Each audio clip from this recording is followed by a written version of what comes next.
Hello everyone, myself Ashutosh Rai, your guide your mentor for CUET exam 2022। बच्चों, पिछले 5 साल से मैं बच्चों को यूनिवर्सिटी एंट्रेंस एग्ज़ाम के लिए गाइड कर रहा हूँ।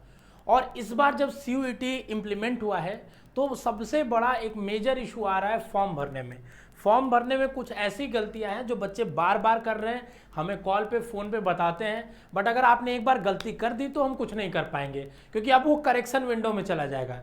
जब आपका करेक्शन विंडो आएगा, कितनी चीज़ें करेक्शन होंगी ये भी नहीं अभी जानकारी है उसके बारे में पूरी तरीके से, तो वो जब होगा तब। लेकिन हमको गलती करनी ही क्यों है जब हमें जानकारी पूरी पता है, हमने पूरी फॉर्म भर के आपको दिखाई है।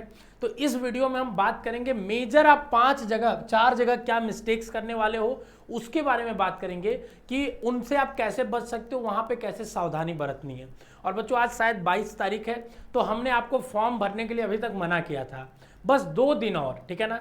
2 दिन बाद हम एक ऐसी सीरीज चालू करने वाले, हमने बोला था बच्चों हमारे ऐप पे वो सारी चीजें आएंगी, आपको फ्री ऑफ कॉस्ट में बताया जाएगा, पूरी फॉर्म में गाइडेंस मिलेंगी, ताकि आपको एक ऐसी लिस्ट मिलेगी कि फॉर्म भरने में आपको सारी चीजें चूज करने में हेल्प होगी।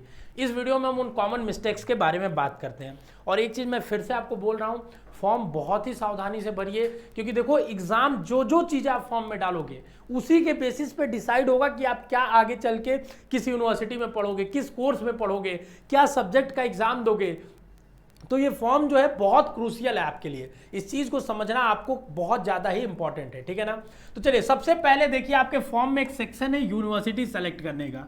मेजरली बच्चे ये सोच रहे हैं, जैसे मान लीजिए कोई बच्चा है गाजीपुर, बनारस का या कहीं भी इधर का जौनपुर का, तो वो सोचता है कि मैं बस बीएचयू में पढ़ूंगा और यूनिवर्सिटी में क्यों भरूं, ठीक है। बट आप इस चीज को समझिए, जब आपके पास ये अपॉर्चुनिटी खुद आई है कि आप एक से ज्यादा यूनिवर्सिटी के लिए एलिजिबल हो सकते हैं, उसमें एक साथ फॉर्म भर सकते हैं, तो आप उस अपॉर्चुनिटी को क्यों छोड़ेंगे। तो आप एक जरूर काम करिए, एक बार पूरी वेबसाइट पे जाइए, उस पर नजर बनाइए कि हम कितने यूनिवर्सिटीज में एलिजिबल हो सकते हैं। हम ये नहीं कह रहे केरला कर्नाटका की यूनिवर्सिटी को जाके भर दो, ठीक है ना, वो भी बिल्कुल वायबल नहीं है, वो भी चीज अच्छी नहीं है कि केरला और वगैरह वगैरह चीजों को आप भर दे रहे हो जाके। बट ये भी आपको समझना पड़ेगा कि अगर आपका बीएचयू में नहीं हुआ तो आप क्या करोगे, डीयू में नहीं हुआ तो क्या करोगे, क्योंकि कल को क्या होता है, लिमिटेड सीट है, लिमिटेड बच्चों का एडमिशन होगा, सबका तो हो नहीं जाएगा। तो देखो, वास्तविकता से हम कह रहे हैं एम हाई रखना है, पर वास्तविकता से भी परिचित रहना है, ठीक है ना। आसमान में सपने देखने, ऊपर ऊपर सपने देखने हैं, बट इस चीज को समझना है कि हमारी जो पैर हो जमीन पे हो, ऐसा ना हो कि हम उड़ रहे हो, ठीक है ना। तो इस चीज का बहुत जरूरत है आपको समझना। तो मैं बोलूंगा आप मैक्सिमम जितनी यूनिवर्सिटी भर सकते हो भरो, लेना ना लेना बात की बात है। अरे यार, अभी तैयारी करनी है तुम्हें, अभी समझना है तुम्हें चीजों को, अभी पढ़ना, अभी तुम्हें क्या मतलब किस यूनिवर्सिटी में पढ़ेंगे। सर, जैसे कुछ बच्चे फोन करते हैं, सर ये बता दीजिए वहाँ का सर कैंपस कितना अच्छा है, वहाँ पे वाईफाई है कि नहीं है, सर वहाँ पे फीस कितनी है। ये सब चीजें बाद की बातें हैं, ठीक है ना। एक बार पहले आपको एग्जाम दीजिए, ये सब एग्जाम के बाद 1.5 महीने का समय मिलेगा, उसमें प्रॉपर इस चीज को हम बात करेंगे, ठीक है ना। तो अभी सिर्फ और सिर्फ आपका क्या होना चाहिए कि हमको फॉर्म में मैक्सिमम यूनिवर्सिटी को भरना है, ठीक है ना। मैक्सिमम से मैक्सिमम यूनिवर्सिटी को हम भर देते हैं, जितना में हमारा कोर्स है, ठीक है ना, वो कोर्स को हम भरेंगे। यूनिवर्सिटी के बाद आता है कोर्स सिलेक्शन का, ठीक है। अब ध्यान से समझो इस चीज को, मैं थोड़ा समझाता हूं। जैसे ये खासकर उन लोगों के लिए जिनके कोर्स थोड़ा कॉमनली है, जैसे बीएससी वालों के लिए।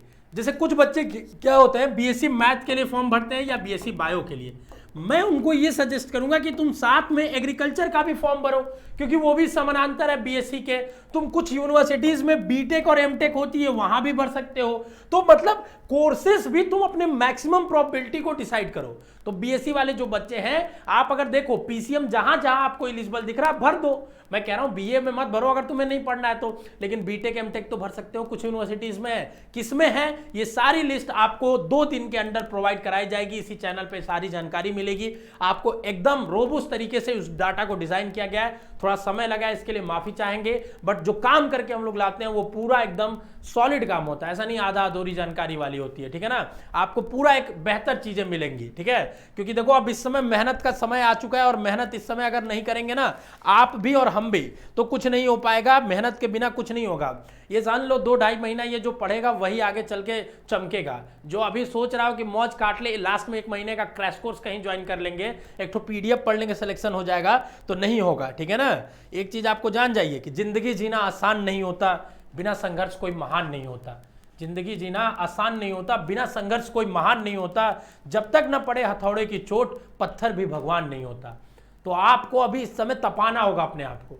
कठिनाइयाँ आएंगी, परिस्थितियाँ आएंगी, अलग अलग तरह के एडमिनिस्ट्रेशन से आएंगी, घर परिवार में आएंगी, लेकिन आपको अपने आप को स्टैटिक रखना है, अपने आप को मोटिवेटेड रखना है। क्योंकि अगर ये 2-2.5 महीने आप, जैसे ये लाइफ की स्टेप करते हैं, एंट्रेंस एग्जाम क्या होते हैं ना, आपके जीवन को जीने की कला सिखाते हैं। हर तरह के प्रेशर्स आप 1 साल के अंदर झेल लेते हो, जितने जीवन में आप प्रेशर झेलोगे ना वो सारे 1 साल में झेल लेते हो। तो अपने मोटिवेशन को बनाए रखना, बाकी आपके गुरु आपके साथ हैं, सारे टीचर्स बेसिक शिक्षा टीम है। तो उसके बाद कोर्स की बात आती है, तो कोर्स में भी हम मैक्सिमम रखेंगे जहां जहां हमारा सब्जेक्ट है। ये सारी हम यूनिवर्सिटीज की वेबसाइट्स पे और CUET.samarth.ac पे जाके चेक करेंगे, ठीक है ना। और इसकी हम एक कैटेगराइज PDF आपको प्रोवाइड भी कराएंगे, ठीक है।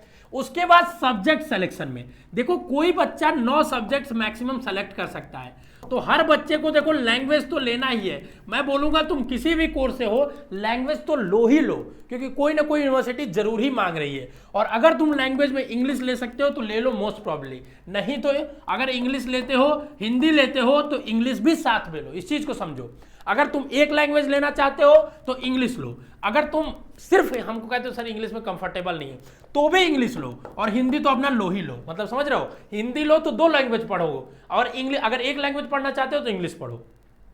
इसके पीछे रीजन है, मैं इसलिए नहीं प्रमोट कर रहा हूँ कि मुझे अंग्रेज बनवाना है तुम्हें, क्योंकि मैक्सिमम यूनिवर्सिटी में तुम्हारी एलिजिबिलिटी खुल जाएगी। और मेरा तो बस यही है यार कि तुम ज़्यादा से ज़्यादा एलिजिबल हो जाओगे तो कल को तुम रोओगे नहीं, कल को जब रोओगे नहीं तुम्हारे चेहरे पे खुशी आएगी तो हम खुश रहेंगे, ठीक है ना। तो ये चीज़ हो जाएगी, लैंग्वेज लो। दूसरा देखो, जनरल टेस्ट भी मोस्टली लोगों के लिए एलिजिबल है, बस BSc वालों के लिए नहीं है खासकर, ठीक है ना। तो BSc वालों अगर चाहे तो छोड़ सकते हैं, भर दे, क्या जाता है, भर दे। 9 टेस्ट वैसे भी देना है उनको, ठीक है ना। उसके बाद जनरल टेस्ट के बाद, ठीक है ना, 3 तो तुम्हारे यहीं पे हो गए, ठीक है। अब बच गए तुम्हारे पास 6 में तुम कितने डोमेन भरो, कौन कौन से भरो, इस चीज का वाइजली डिसीजन लो, ताकि तुम मैक्सिमम यूनिवर्सिटी के लिए एलिजिबल हो पाओ। ये बिल्कुल भी मत सोचो कि पैसा ज्यादा लग रहा है 650 ये वगैरह वगैरह। बाबू ये तुम्हारे लिए अपॉर्चुनिटी है, उस अपॉर्चुनिटी को ग्रैब करो, नहीं तो पछताओगे। और पछताने से कुछ नहीं मिलता है, जब चिड़िया चुग जाती है खेत में तो कुछ नहीं मिलता है, बस अफसोस रह जाता है। वो अफसोस मत आने दो अभी, ठीक है। तो इस 6 में आप देखिए, जैसे मान लीजिए BSc वाले जो भी होंगे PCM भी ले लेंगे, ठीक है ना। अब इसके बाद 3 तो ये ले लिया आपने, ठीक है। 3 के अलावा 3 और आप ले सकते हैं, ठीक है। तो 3 कोई भी आप ले लीजिए डोमेन, जैसे मान लीजिए हिस्ट्री, पॉलिटी, ज्योग्राफी। अगर आर्ट्स वाले हैं तो ये 6 सब्जेक्ट आप ले लीजिए आर्ट्स वाले। आप साइंस भी दे रहे हो, अगर आपके 12th में साइंस है तो, ठीक है ना, समझ रहे हो। 12th में अगर तुम्हारी साइंस है तो तुम साइंस देके ड्यू में एलिजिबल हो गए, और ये सारे देके तुम बाकी में एलिजिबल हो गए। कहीं बस हिस्ट्री मांगा होगा तो वहां हिस्ट्री के लिए हो गए।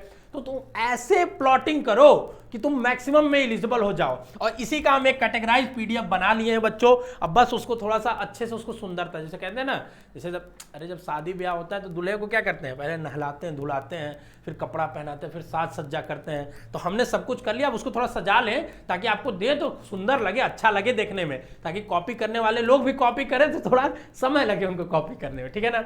उसके बाद आप स्लॉट वाले चीज पे हमने डिटेल में वीडियो बनाया बच्चों कि स्लॉट चूज में क्या करना है। कोई रॉकेट साइंस नहीं है स्लॉट चूज में, जहां जो मन कर रहा है तुम्हें, जिस सब्जेक्ट का जो टाइमिंग वो चूज कर लो, उससे कोई फर्क नहीं पड़ता है तुम्हारा पहले स्लॉट में दूसरे स्लॉट में है। बस लैंग्वेज जो है पहली वो तुम्हारे फर्स्ट स्लॉट में होनी चाहिए, फर्स्ट लैंग्वेज, ठीक है ना। उसके बाद जनरल टेस्ट जो है वो भी फर्स्ट स्लॉट में ही बस होगा। बाकी सारी चीजें तुम जहां जो मन चाहते हो उस हिसाब से भरो। अगर कुछ नहीं भरना चाहते हो तो वहां नॉट एप्लीकेबल सेलेक्ट कर लेना, ठीक है ना।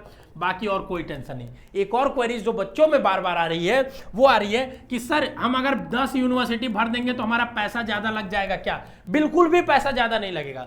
ये आप साइबर कैफे वालों में जाओगे तो वो ज्यादा पैसा आपसे मांग रहे हैं क्योंकि उनको ज्यादा काम करना पड़ जा रहा है। 10 यूनिवर्सिटी आपसे सिर्फ और सिर्फ पैसा ज्यादा तब लिया जाएगा जब आप 4 सब्जेक्ट से ज्यादा के लिए एलिजिबल होंगे या 4 सब्जेक्ट से ज्यादा का फॉर्म भरेंगे, तभी ही आपको क्या बोलते हैं आपसे पैसा ज्यादा लिया जाएगा। जनरल के लिए 650 4 सब्जेक्ट तक लेंगे आप। अगर 5वां लेते हैं या 9 के 9 सब्जेक्ट लेते हैं, ठीक है ना, आप अगर 5वां लेते हैं या 9 के 9 लेते हैं तो भी आपको 650 रुपया ही देना पड़ेगा। ये चीज आप समझ जाइए, ठीक है। ये जनरल की बात कर रहा हूं, ऐसे ही सारे कैटेगरीज के लिए है जो भी डिस्काउंटेड प्राइस है। तो ये 4 चीजों को आप थोड़ा सोच समझ के भरो।